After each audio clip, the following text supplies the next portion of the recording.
दोस्तों नमस्कार। Election commission दरअसल 2024 के इलेक्शन में एक ऐसी संस्था बन गई है जिस पर हर कोई सवाल या निशान खड़े कर रहा है। और अब दोस्तों क्योंकि जो चुनावी आंकड़े हैं वो इतने ज्यादा बढ़ गए हैं, रियल टाइम आंकड़े, और जो बाद में जो पूरा एनालाइजेशन के साथ डाटा दिया गया उसको लेकर अब विपक्ष चुनाव आयोग के सिर चढ़ गया है। चुनाव आयोग से पूछने लगा है कि शाम होते होते जो है 1 करोड़ प्लस मतदाता कैसे बढ़ गई।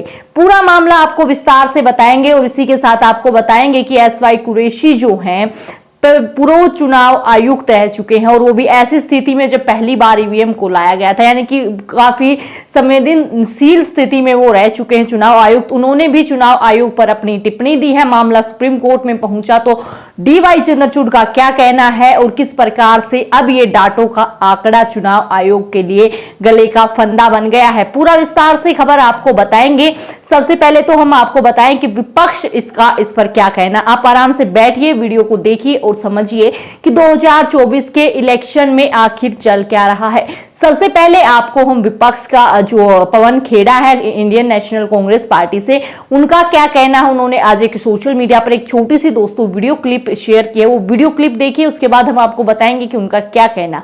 वीडियो क्लिप आप देख सकते हैं।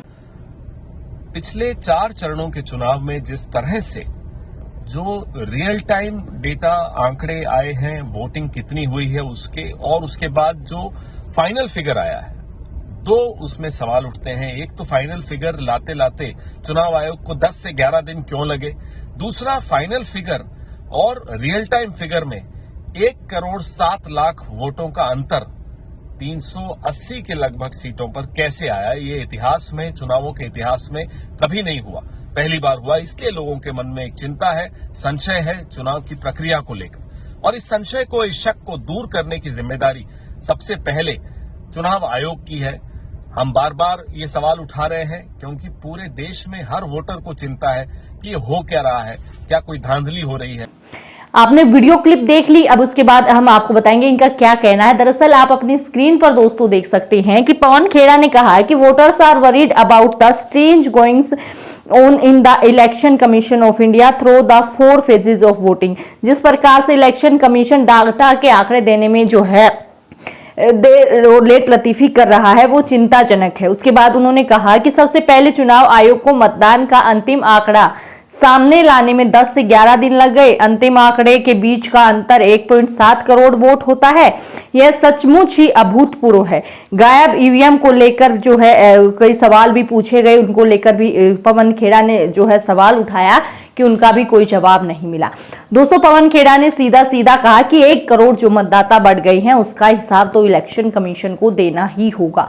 उसके बाद इसी मामले में जयराम रमेश जो है उन्होंने भी ट्वीट किया है, आप देख सकते हैं। रमेश जो इंडियन नेशनल कांग्रेस पार्टी से ही हैं, उनका लिखना है कि कुल मिलाकर 1.07 करोड़ यानी 1 करोड़ से भी ज्यादा के इस अंतर के हिसाब से प्रत्येक लोकसभा सीट पर 28,000 की वृद्धि होती है, जो कि बहुत बड़ा नंबर है। यह अंतर उन राज्यों में सबसे ज्यादा है जहां बीजेपी की अच्छी खासी सीटों के नुकसान होने की गुंजाइश है। आखिर यह क्यों हो रहा है, इसका जवाब चुनाव आयोग दे। जी हां दोस्तों, साफ तौर से बताया कि ना केवल 1 करोड़ बल्कि कुछ 1 करोड़ से ज्यादा जो है अब ये मामला बन गया है, और ये वहां पर हो रहा है जहां पर साफ तौर पर, सीधे तौर पर बीजेपी को नुकसान की गुंजाइश थी। यहां से भी दोस्तों सवाल बहुत बड़ा खड़ा हो जाता है। उसके बाद इस मामले को लेकर सुप्रीम कोर्ट का क्या कहना है। दोस्तों सुप्रीम कोर्ट ने भी जो है पीछे इस मामले पर सुनवाई की थी और अगली सुनवाई इस पर 24 तारीख को होनी है। इसको लेकर खबर आप अपनी स्क्रीन पर देख सकते हैं। दरअसल वोटिंग के बाद मत प्रतिशत कैसे बढ़ा, चुनाव आयोग ने सुप्रीम कोर्ट में बताया। एक NGO association for democratic reforms ने चुनाव आयोग के वोटिंग प्रतिशत पर ही सवाल खड़े किए। कोर्ट ने दायर याचिका की मदद से इस पर जवाब देने की मांग की गई। सुप्रीम कोर्ट ने इस पर आयोग को 24 मई तक जवाब देने और दाखिल करने का निर्देश दिया है। इस पर जो है सुप्रीम कोर्ट ने भी 24 मई को सुनवाई होनी है।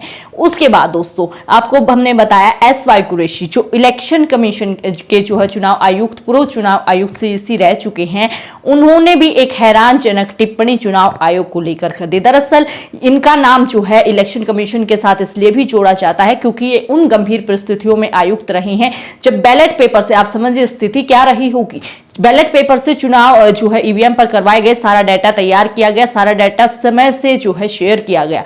वो जो है अपने पर्सनल एक्सपीरियंस से चुनाव आयोग पर सवाल उठा रही हैं दोस्तों, बहुत बड़ी बात है। क्या उनका कहना है वो भी आप अपनी स्क्रीन पर देख पाएंगे। दरअसल खबर है कि मतदान का डेटा मतदान समाप्त होने के 5 मिनट के बाद ही उपलब्ध होगा, पूर्व चुनाव आयोग प्रमुख का ये कहना है। और इसी के साथ जो एसवाई कुरैशी हैं, उन्होंने दैनिक भास्कर के एक इंटरव्यू में कहा कि मतदाता डाटा मिलने में देरी का कोई कारण नहीं है, यह डाटा वास्तविक समय में ही जो है सिस्टम में होता है। उन्होंने कहा मतदान समाप्त होने के 5 मिनट के भीतर सारी जानकारी उपलब्ध हो जाती है। अब ऐसे में डाटा को अंतिम रूप देने में इतना समय क्यों लग रहा है, इसके लिए चुनाव आयोग ही जवाबदेह है। उन्होंने यह भी कहा कि चुनाव आयोग को इस बारे में पूरी जानकारी देनी चाहिए कि यह अंतर या समन्वय की कमी क्यों है। आयोग को बताना होगा कि ऐसा क्यों हो रहा है। चुनावी प्रक्रिया में पारदर्शिता के लिए लोगों के मन में उठ रहे सवालों का जवाब देना दोस्तों यहाँ पर काफी ज्यादा आवश्यक है, ऐसा उनका कहना है। तो पूरी खबर है दोस्तों, किस प्रकार से जो पूर्व मुख्य चुनाव आयुक्त रह चुके हैं, उन्होंने जो है बीजेपी पार्टी के साथ साथ चुनाव आयोग पर जो पूरा सोशल मीडिया ट्रैकिंग चल रही है उस मामले पर जो है अपनी चुप्पी तोड़ी है। उन्होंने कहा कि हम भी चुनाव आयुक्त रह चुके हैं और ऐसा कुछ नहीं होता, जो पूरा मामला होता है वो डाटा इतना समय नहीं लगता, 11-11 दिन तो बिल्कुल नहीं लगते। लेकिन दोस्तों इसी के साथ जो मतदाताओं का जो डाटा है उसका प्रतिशत वो बहुत बड़े मायने रखता है। आप सभी जानते हैं कि हर एक बड़े बड़े न्यूज चैनल पर, हर एक जो है छोटे न्यूज चैनल्स हो गए या जो भी अपडेट इलेक्शन कमीशन लगातार शेयर करता है उसे हम रियल टाइम अपडेट कहते हैं। कि मतलब जैसे कि आपने देखा होगा खबरों में कि 3 बजे तक कितने प्रतिशत वोट हुआ, मतदान हो चुका है, या फिर 5 बजे तक कितना हो चुका है, तो वो साथ के साथ कुछ इलेक्शन कमीशन डाटा शेयर करता है और उसी डाटा के आधार पर अगर फाइनल डाटा जो है तैयार किया जाता है तो उनमें प्रतिशत में इतना बदलाव थोड़ा बहुत हो सकता है दोस्तों, लेकिन 1 करोड़ समथिंग का बदलाव काफी ज्यादा महत्वपूर्ण बन जाता है, जो सीधे सीधे इलेक्शन कमीशन पर जो विश्वसनीयता और 2024 के लोकसभा चुनाव की निष्पक्षता पर सवाल उठा देता है। पहली बार हुआ है दोस्तों, पहली बार ये हुआ है कि रियल टाइम का जो अपडेट थी उसके साथ जो है अब इतना मामले में फर्क आ गया, यानी कि जो रियल टाइम अपडेट्स थी, आंकड़े थे, उनके बाद जो फाइनल आंकड़ा जारी हुआ उन्हीं आंकड़ों से निकलकर उसमें 1 करोड़ समथिंग इतना बड़ा जो है फर्क आ गया। बहुत बड़ी बात है दोस्तों, और इस पर लगातार चुनाव आयोग जो है चुप्पी साधे हुए हैं। मामले को लेकर सुप्रीम कोर्ट में भी सुनवाई होनी है 24 मई को, क्योंकि जिस प्रकार से 24 घंटे 48 घंटे में दिया जाने वाला आंकड़ा 11-11 दिन तक लेट लतीफी की जा रही है। और इसी के साथ आप सभी जानते हैं कि चुनाव आयोग को कुरैशी जो एसवाई कुरैशी है उनका कहना है कि अगर ऐसी कोई स्थिति थी भी तो चुनाव आयोग को बताना चाहिए था, लेकिन चुनाव आयोग तो चुनाव की घोषणा करते समय भी शेरो शायरी में इतना कॉन्फिडेंट था कि उन्होंने पूरी तरीके से चुनाव की तैयारी कर ली है। और अगर पूरे तरीके से चुनाव की तैयारी हो गई थी तो इतना जो है डेटा प्रतिशत में बदलाव और इतना समय लगना बिल्कुल भी सही नहीं लग रहा है। आपकी इस पूरे मामले पर क्या राय है दोस्तों, हमें कमेंट बॉक्स में आप बता सकते हैं अपनी राय। हमारी सच्ची और आजाद पत्रकारिता अगर आपको पसंद आती है तो चैनल को सब्सक्राइब, शेयर करें, वीडियो को लाइक करें और ऐसी ही राजनीतिक खबरों के लिए हमारे साथ जुड़े रहें। फिर मिलते हैं। जय हिंद, जय भारत।